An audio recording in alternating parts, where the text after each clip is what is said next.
Hey guys, today with the topic that you can certainly also transfer to other areas of life. Of course, in the case does not get along without the explanation about separations, because in hardly any other situation we worry more about useless crap that does not bring us forward, but in extreme cases even deeper pure rides. Namely, we're talking about the worries we worry about day after day, some of which naturally lead to problem solving, but we've become so accustomed to brainstorming and weighing opportunities, chances, and planning to solve our problems. The best way to do this is through our own active actions that advance the status of the project percentage point by percentage point, and at 100%, the goal is achieved and completed. That's our optimum, that's how we learn, that's how it works. The more energy we put into something, the faster it progresses, the more often we do it, the better and faster we get at it, and the more we think about it, the more shortcuts we find to our goal, or at least we can anticipate obstacles and get around them early. That's the principle behind it, and out comes a careful, forward-thinking perfectionist. Now you can argue whether perfectionism is a good thing or not. In some cases for sure. In everyday life, when you need 50% more time than everyone else for a 10% better result, rarely. But just from our mindset, I clearly say, you can't foresee every case anyway. It doesn't hurt to look at the obvious problems and incorporate them into your planning. For example, when I ride a motorcycle, I wear a helmet, simply out of principle and because I can. To put yourself in dangerous situations because you say, I don't know what will happen anyway, and if something bad happens, then it will happen, that's not the purpose of it. But if I have to check the air pressure of the tires every time before I move the car, and if I have to do everything correctly according to the manual, because otherwise I could be struck by lightning. The same can be applied to the separation and so many other situations. You have to realize where you really have influence and where you can't achieve anything even with enormous effort. Your days are sometimes so influenced by what the ex might think and do now that you hardly live for yourself anymore. There are extremes that want to do everything in their power to trigger something in her, and that this does not work or even leads to the opposite. Watch one of the other 120 videos, I might explain it in every second or third one.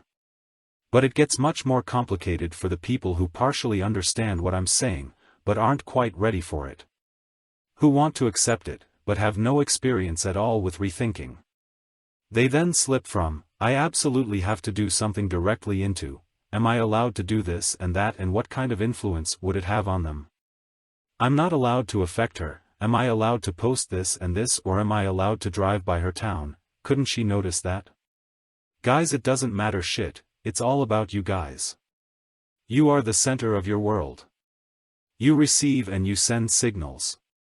If you close yourself off and let your ex, for example, push you away from things and places you used to do or visit normally, then you are limiting yourself, and still because of you, you are giving her too much attention for someone who no longer returns it.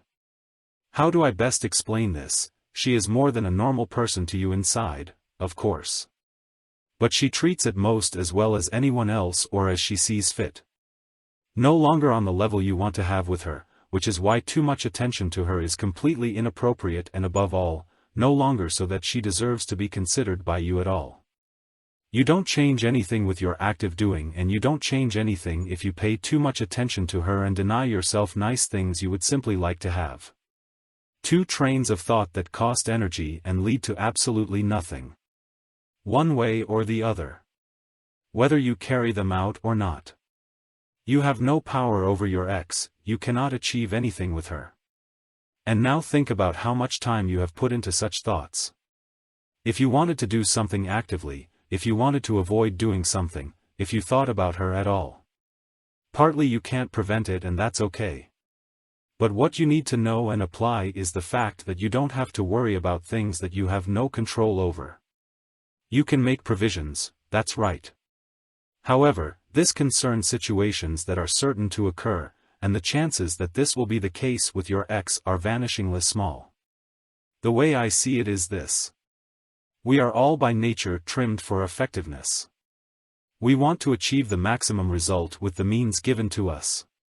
When we apply that to our minds, We usually get lost in possibilities that we play out, worst-case scenarios that come to mind and against which we then develop and implement plans should it occur to us that the scenario might occur. But if your mind is so driven by fear of loss, then the worst case always seems to be a possibility. One way out of it would be to switch from effectiveness to efficiency. So instead of using given means to reach the maximum goal of which we do not yet know exactly how it will look like, use minimal means to reach a set goal. This may not sound very tempting for other actions, but if we consider that we all have only 24 hours in a day, and in that case you need to get away from your ex to have any chance at all to get back together with her, then I wouldn't waste my time with plotting in scenarios that would never come to pass.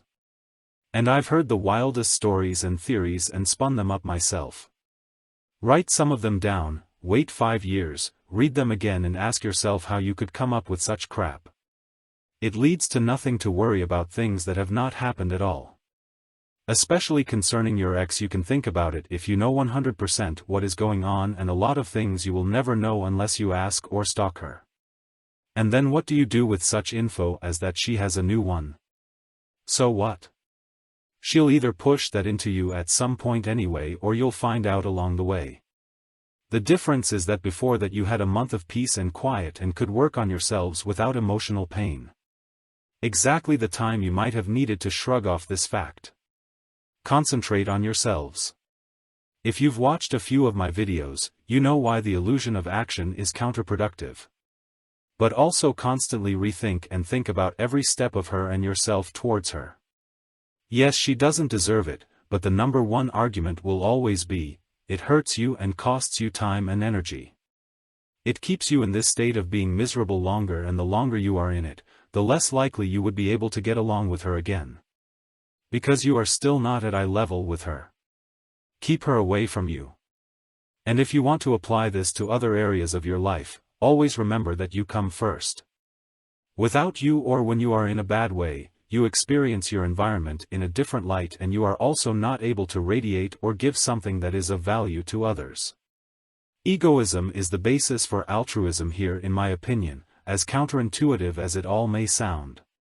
You have to see what you have influence over and what you don't in order to be able to give anything of yourself at all. Is it even worth the thought, or are you driving yourself unnecessarily crazy? Where is effectiveness appropriate, and where do you prefer to forego the 110% result in favor of more time, energy, and your well-being and choose efficiency instead? Take care and see you in the next video.